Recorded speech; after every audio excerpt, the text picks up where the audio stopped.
Welcome to Show Studio, last installment of this season head-to-head series. We're now in Paris and we're still in spring-summer 19 and it's the end. It's the end, so we're closing this series with the lovely Calum Knight. Thank you for having me again. Back, Calum. Paris, finally, we can talk about something that was a tiny bit more exciting. Well, it's not true, but Paris There's is a lot always... of good stuff. Yeah, there's so much to say that probably going to take a little bit longer than usual. I would like to start with this consideration that I had.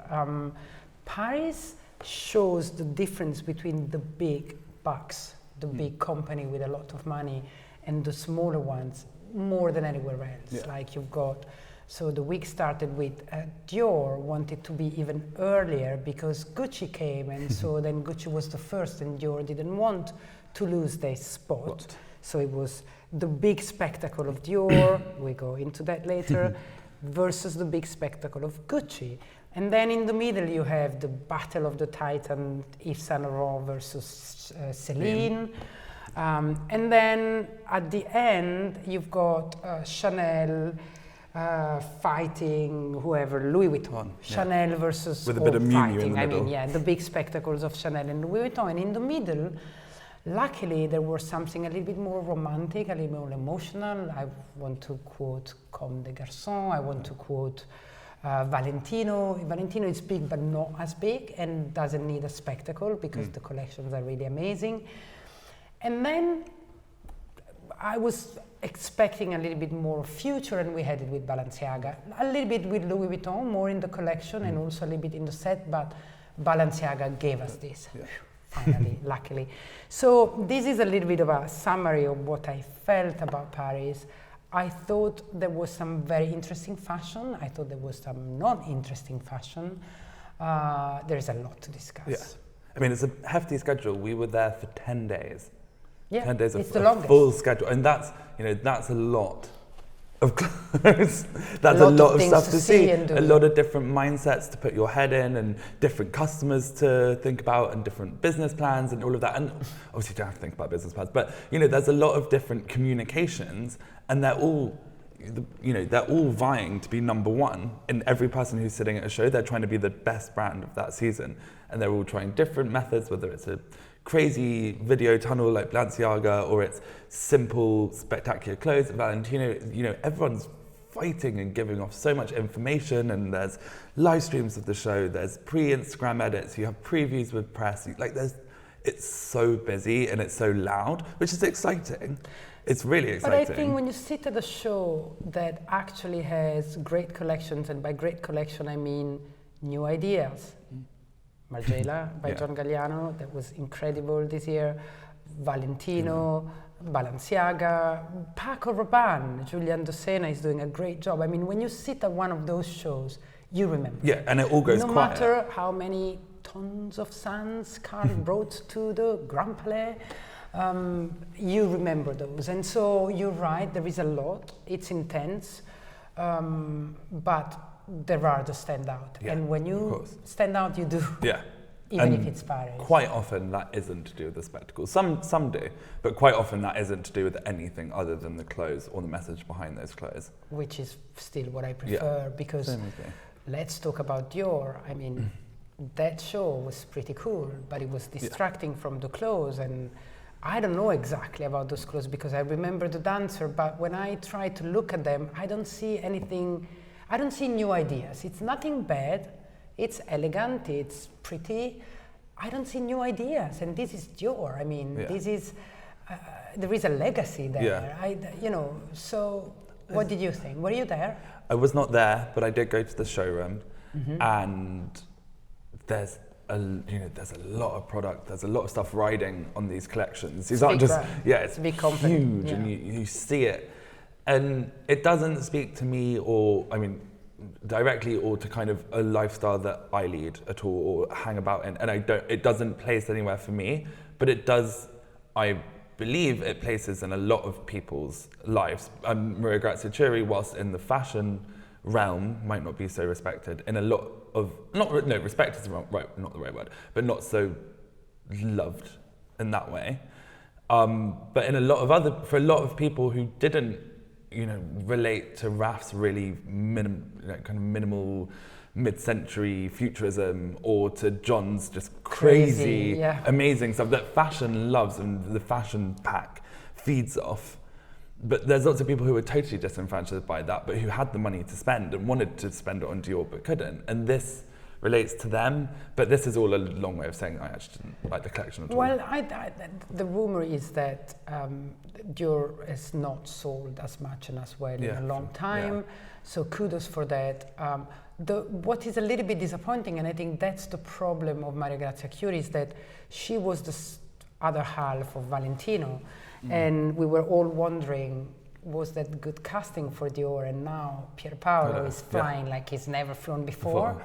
And so that's a little bit of a problem. I think they're a little bit too much, she tries to be intellectual, but then it's not really, it's just streamed it out and give us a collection that it's good for Dior, which I think that she does, but it's also a tiny bit more creative. I do think her shapes are beautiful. I really stand by, seeing her shapes are really lovely.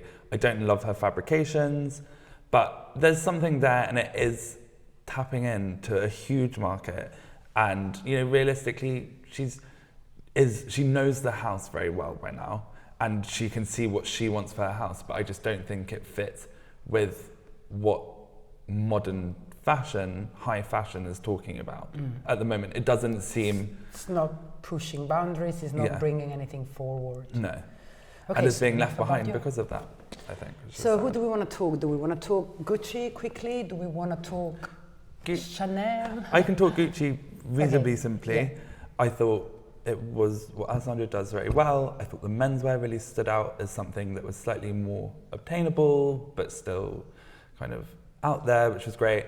I would have liked it to, apart from obviously Jane Birkin singing, I would have liked it to have been more French. They're in Paris for one season. I would have liked some, I didn't feel that Frenchness from the collection, apart from it being... But did you need that in Arles last spring, or did it was the trilogy of France? Yeah, but you had that with all the fire and the old building. It felt very kind of creepy horror film in the south of France. It had that vibe. It was a necropolis. I was there. Yeah, it was creepy. It was very beautiful, but it was creepy. But the clothes related to that, those huge kind of gowns that felt they could have been worn in a I think this collection is a little bit more street, if we can use this word for Alessandro. It's not the right word, but try to understand what I mean. I mean the cruise in Arles, whatever it's called. Sorry, probably it's not called cruise. The pre-collection in Arles was extraordinary. I think it was probably one of its best collections. This one, I mean, I'm very biased. I can't help but loving what he does and who he is. I need to see the clothes from clothes in a store. It was a little bit more weird than ever, I think, weirder. But I still think he's very true to himself. He's magic in a way. There is ever something for everybody. Not my favorite collection, but still is one of my favorite designer and person. Yeah, I love his clothes, and I do like this collection. The only thing I would very genuinely be very interested to see his take on Parisian clothing, especially this season when we had Celine and everything else that we'll talk about later. When everyone was looking, or lots of people were going to look at the Parisian woman and what Paris means in terms of clothes, it would have been very interesting to see his take on it, whereas actually he used it just for the location and not for so much the basis of the collection. But it was still a good collection. I think he would disagree, but again, perceptions, and if that's what you felt and you didn't see anything Parisian there, that's probably a miss. I didn't see strong Parisian, but I saw a difference. Yeah. And the difference, it could be that. Yeah. But let's move on. Before the elephant in the room, which is of course Celine, I just want a word or two about Chanel, because I know we will disagree on this, and that's a head-to-head, so it's good to disagree. It's not a secret that I'm always a little bit appalled by the display of monetary power, where things are built in the Grand Palais. I mean, it really looks like people are on a beach. Apparently the sand was real sand, and probably the water was salty. And it's, and then I don't see anything moving forward. I think the news here was Chanel, which, fine. I mean, help me.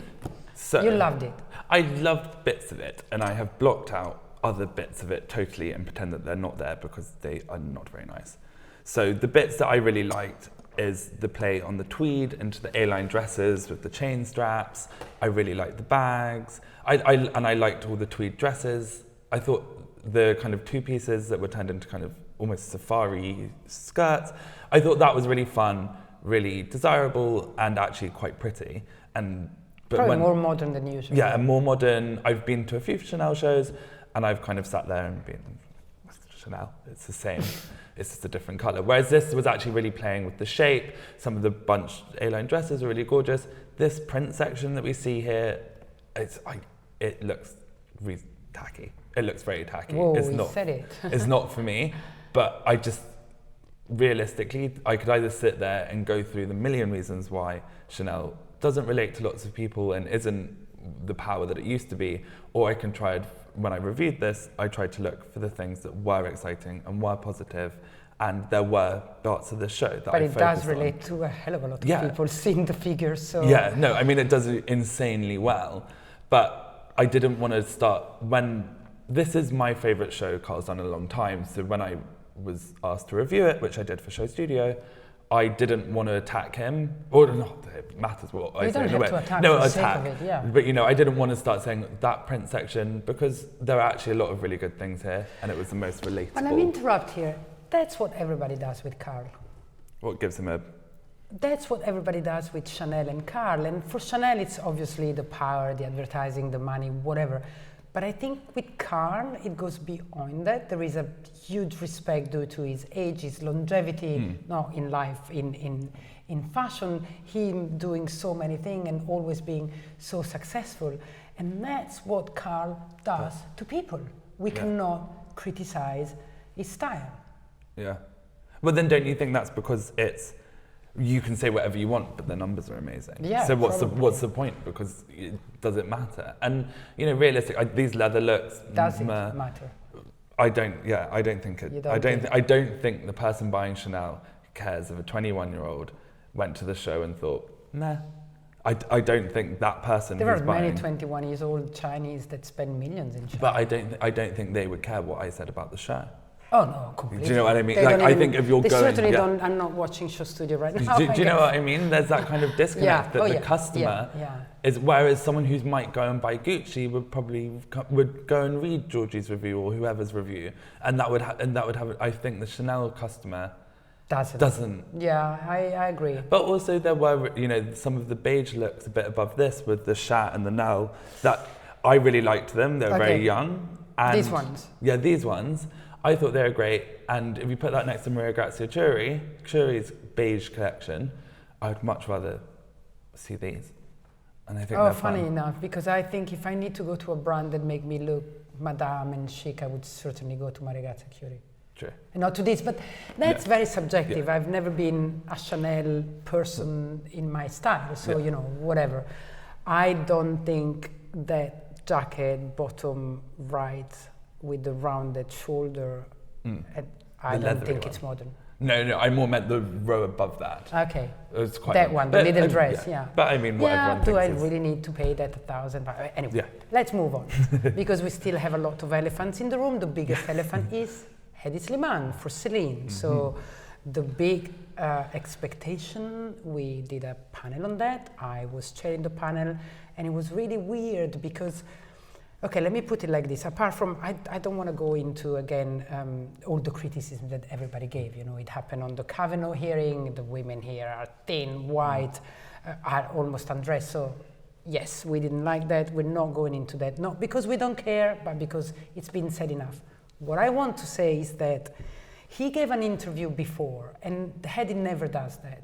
And the interview was very interesting. I read it in French, and it was very interesting because it made me think about something that was going to happen, which is different than Hedi normally.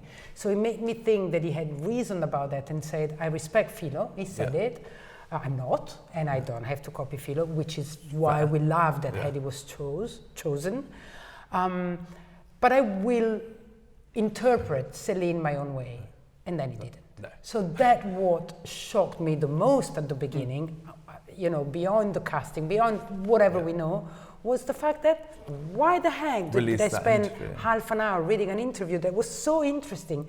And I found the Hedi I like, posed, clever, thoughtful, and then he fights Yves Saint Laurent. He wants to show everybody at Saint Laurent, Vaccarello, that was me.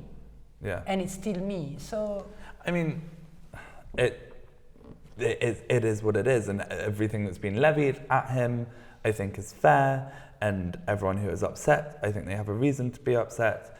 I mean, realistically, the clothes aren't for me personally. Some of the tailoring I still like because I wasn't around when he was at Dior to buy it, so that still sticks in my mind. Now, yeah. So I get that, and I like that Hedi's on the schedule. Don't get me wrong. I like. Oh, me too. Like, you know, but I don't want but this. not at Celine. This is what everyone's saying. You know, people who are pro Hedi are saying, but this is what he does, and I agree with that. And people should be true to their design to a point. So let's call it Hedi Slimane. Yeah, give LVMH should have given him his own brand. I know it's been said before, but you know, but in a way, but yes, but apart from Hedi being Hedi, and you know, there is certainly a big public audience for this, and he has his fan club, you know, like other people that are true to themselves. One is Nick Knight, your father, you know, he has his fan club that is loyal because he's true to himself, whatever. I'm not comparing him to Hedi though. But apart from that, there is something in this collection that is, forgive me, a tiny bit anachronistic.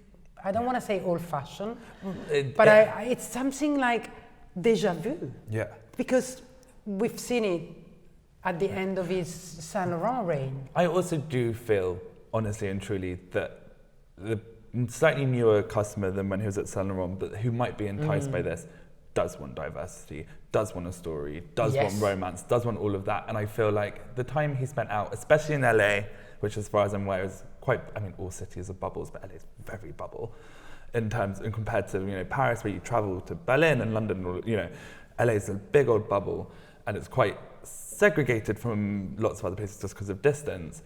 I think that he might have slightly lost touch with how much has changed. I mean, it's Cal Surprise, but it's, you know, the new customer that he could be getting. Not an excuse. He travels, he has money, he's clever, he's cultivated, he now lives in Paris. I mean, I see what you mean, but, you know, LA is probably more diverse than Paris. True. But I would like to have a whole discussion about diversity in a different show, because there are others who are as guilty and nobody talks about them. Yeah. So it's really, it's a shame, because I do genuinely believe that companies would make more money by being more diverse, and it shouldn't be about that, but I do genuinely believe it. I don't understand how, you know, who doesn't want to be represented? I mean, great example, Margiela, that representation there, that is important to millions of people and brands who cotton onto it, like John. And John's not using it for money, he's doing it because it's true, and we'll talk about it. But how a brand still not, like, it's crazy. It's incredible. But also, there's no reason not to. It will benefit, it will only benefit. This is not a representation of the world. No. And it could also be a point of view, you know, and I once got myself in trouble because I said about someone that's their point of view, which I still believe you have the right to have, but I'm shocked when the point of view is a little bit narrow and closed, because I expect from someone like this man whom I've known personally, I know his brain has this as his point of view. That's what shocks me. Yeah.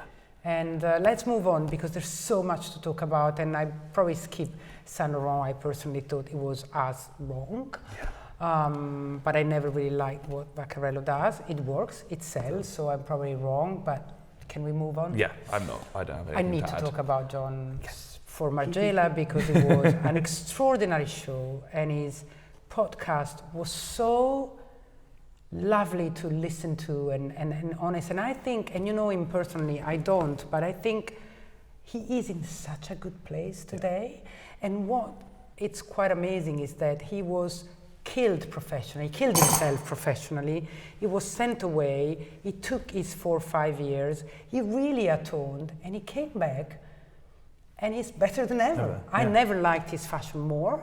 I never liked what he says more. And that show was just pure magic. It was fashion magic. Amazing being there in terms of, and not because of spectacle, not because there was, Rick Owens was also amazing, but it's not like something burnt. It just was amazing being there because it felt like a lot of people that I know from London or you see through Instagram, and a lot of people, this is going to be a show that is inclusive, that speaks to people, and that kind of opens the fashion conversation up again. And I was there. Because this is interesting also especially as fashion is concerned, as ideas, as creativities, as cuts, material. This is full of everything. Yeah, you from any part of a creative industry, I challenge you not to find a piece in here that will excite you and inspire you in some way, whether you're a pattern cutter, a singer, a handbag. It excites me all. Yeah. 120%. And sitting there, you could feel that. It's super important, the work John's doing for diversity, and especially in terms of gender fluidity, and not, just some people are saying it's a marketing campaign. I know for a fact that it's not. But John, even if it were, it's a good vision of the world. But John is surrounding himself with people who do dress up. And he says it in his podcast. He says, I'm so inspired by young people that I ask them, tell me, what do I have to understand? I love this. Yeah. I love this because dinosaurs of our age, I'm same generation as John, some of them don't listen, don't open their hearts to the world, and then you see the results in what they propose. John listens to the world, and that's why he's doing. And it comes from such an emotional place. He's saying that he wishes he could have seen what he's doing when he was my age, because he spent a lot of his time hiding and wishing he was invisible because of the way he looked. And when he was in safe spaces like St.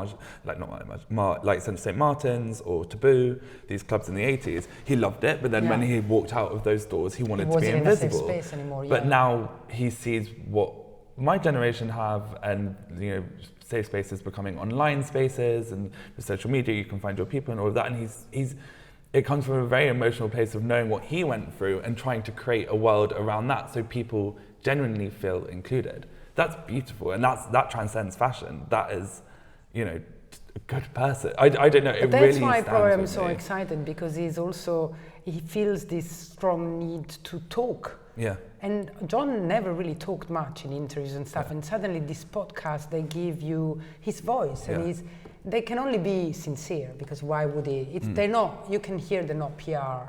Yeah, there's not a PR standing ticking by his quotes. No, he's not reading exactly, and I love that, and I love his way of using the medium and the possibilities. Yeah. We could talk about this forever, but we have to move on. There are another two brands I would like to briefly discuss, because they're newish to the brand, not that new anymore, but are Docena at Paco Rabanne and what's her name at Chloe. Ramson, sorry, it just doesn't come to me. That's fine. It will come, I'm sorry. They are both bringing new ideas, and they are both bringing new ideas, but keeping Chloe what Chloe should be in our head, Mans, and keeping Paco Rabanne what people, my generation, would remember what it should be, and working in a very creative way with the codes. Yeah, the codes. And I found both very interesting. I personally would wear all of Paco Rabanne. I love it very much. I'm less of a Chloe person, but I found both very interesting, and I love the fact that they are in Paris with brands that are not that big yet, with not big spectacles, but very good ideas. Yeah, I thought Paco Rabanne stood out more than Chloe to me, but that could be for all manner of reasons. But I thought Paco Rabanne really worked. So, in terms of this kind of slightly traveller, and not in terms of gypsy, but someone collecting things, this kind of, again, something that John looked at before, this kind of nomadic, how people collect things and would rather have an experience than a bag, or, that kind of mindset and mentality.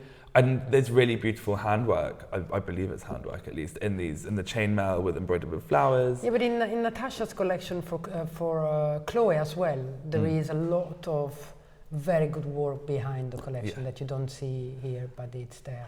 Yeah, I mean, I don't know, I can't pinpoint why Chloe doesn't stand out to me as much. Probably the designs don't talk to you. But I mean, I remember really liking it, and I remember saying it, but it didn't, I guess, looking at these, kind of blend. It doesn't.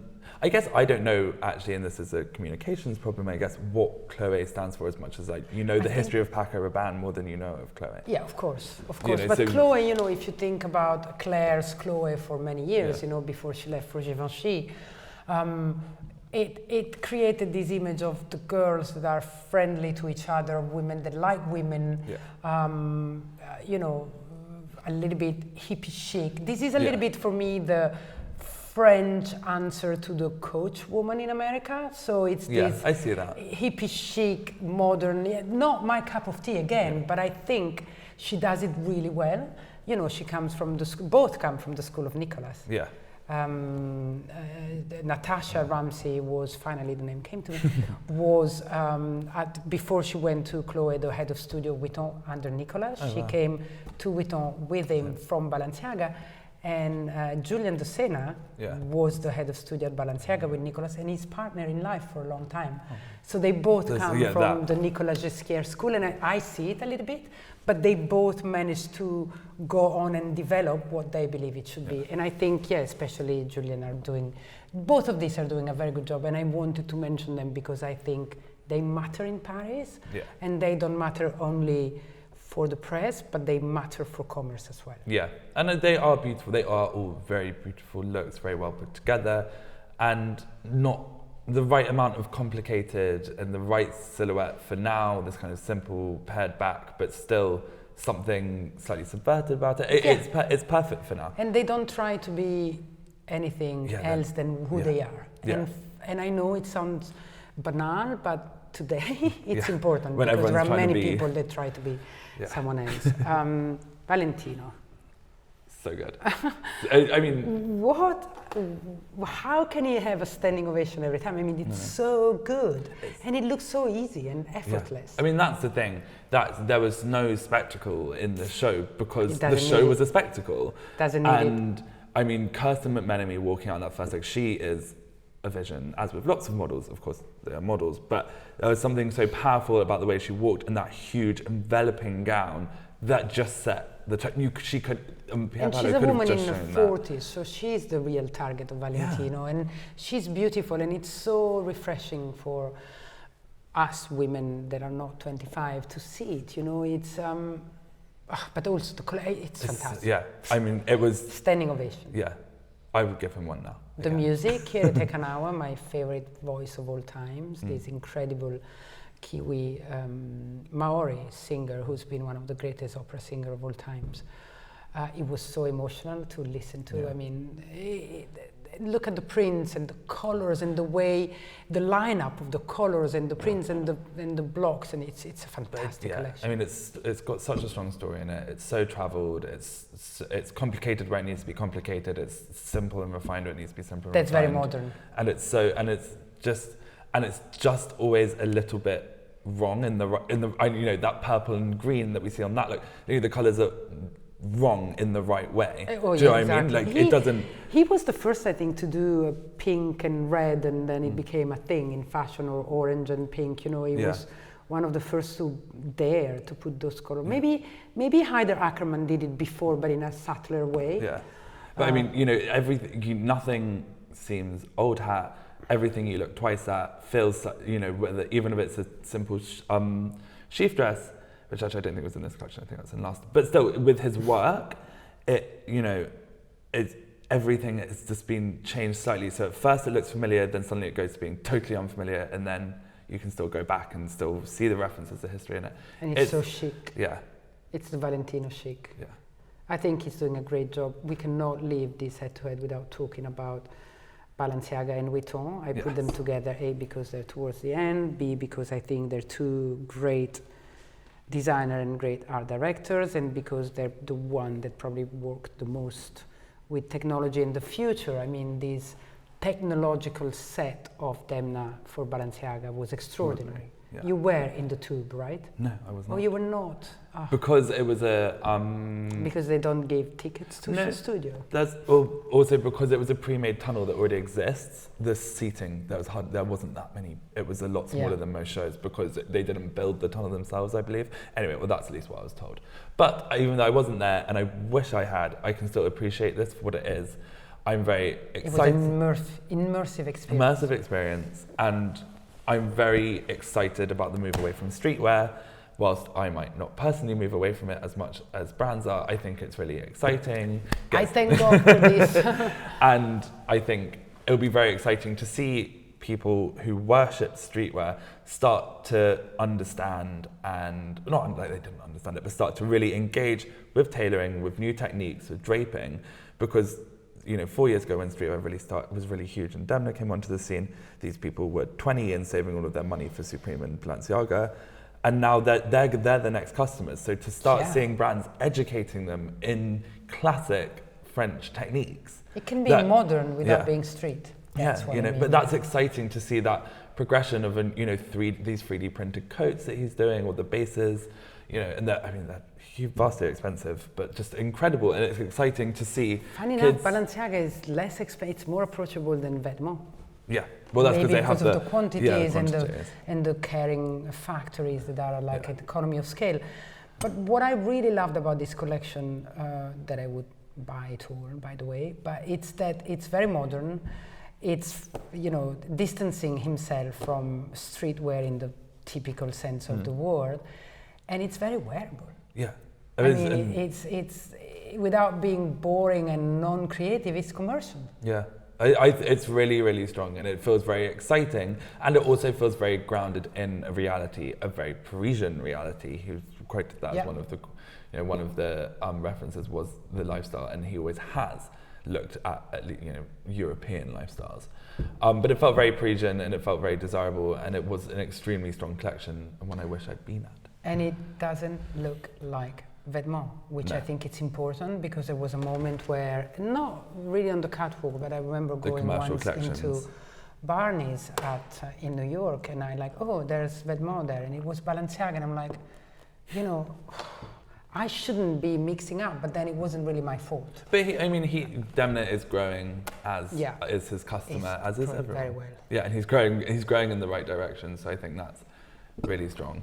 And then the closure of I would like to talk also about Miu Miu, but let's talk about Nicolas, because we haven't covered him as in depth as this season. We even did a panel on this collection. I think we did the student panel on this collection, and I had great expectation, and I was right. He signed another 5 years contract. He had to bear with all the press on Virgil for Vuitton Men. It's like, hey guys, I'm a great designer, and he showed us here. I think there is a great return of creativity by Nicolas Ghesquière, and I applaud it. It was a great show. It was. I was lucky enough to be there. It was one of, in terms of spectacle, whilst it wasn't, obviously it was a very impressive set, but it wasn't setting things on fire. It wasn't anything in that type of spectacle. But just with the light and the music, the way they used that to enhance the clothes and make you feel. When the lights turned off inside, suddenly the Louvre was lit up in front of you because the lights went down, and that's not an expensive spectacle. It's expensive to be there, but that wasn't, that's not crazy dancers or fire. That is just light and dark. And then as the first model came on, each neon light came on as she walked underneath it. So just boom, boom, boom, and you could see it. And that's just perspective and having the time and the thought to create that. And that's curation. That's curation, but I also if we talk about the clothes themselves, there is this obvious reference to the 80s cut, the trousers cut in a certain way, some of the prints, and yet it's quite futuristic. It's very modern, the material, some attitudes, that white coat that everybody knows how much I love by now, the crushed rubber white coat, which and then even the my mesh. Favorite look of the whole season. But even the mesh, or what looks like kind of a bit like this actually, if you imagine this, they had sewn sequins on it to make it into almost crustacean like sparkly mesh, everything. They have the budgets to do it as well, but all these things that look simple and kind of, that's just a silver wire mesh, actually is hand worked. And even, obviously it's a bag company as well, but even the bags, they're double zipped, so they're different pieces together. It's the really famous, what are the boxes called? The LV Louis Vuitton boxes, the Mal. the hard, the small trunk. Screwed together to make these huge, blocky, kind of Tetrisy things that are, again, super harking back to kind of 80s, but very forward what we at the thought same time, the future would look like in the 80s, but from a vision of now. And you have all of these elements combined together in a very simple, quote unquote, show, but very effective show. And it just was a real synthesis. And again, as you said, him saying, I'm here to stay. And I've signed another 5 years. And I'm good. I've always been one of the greatest designers of my generation. And you can see it here. It's like, he never went away, but as I said in our head-to-head for New York, I said, sometimes when these people like Raf go to big brand, then they have to listen to the god commerce and they have to feed billions of people and and I was a little bit fearing for it, and then this, and I'm very happy, and I welcome Nicolas' genius creativity back, and I just hope that they would produce this collection and put it into the stores. Yeah. Well, the thing is they actually, I've been doing a lot of research recently on LV. They do produce a lot of it, but it sells before it gets to stores because they sell it to their clients. The clients are there, and they might only produce 50. So that's not a lot. So then I don't see it. Yeah, but they have 50 clients lined up. I mean, as soon as the show goes out, they are speaking to their clients. As far as I believe, I've actually, as a YouTube kind of deep dive, and I saw lots of people, very high-end LV clients doing blogs about it. And they were saying, well, we tell them what we want after the show, and things don't reach the store. Well, if someone from Vuitton is listening, let me know if you produce that white coat. Yeah. And on that white coat, which probably was one of my favorites as well, we should probably end up. Yes, exactly. I wanted to end up with this plea to Vuitton to produce that white coat. But thank you very much. Thank you for having me. This is the end of the head-to-head season, and let's see everybody next time. Bye-bye.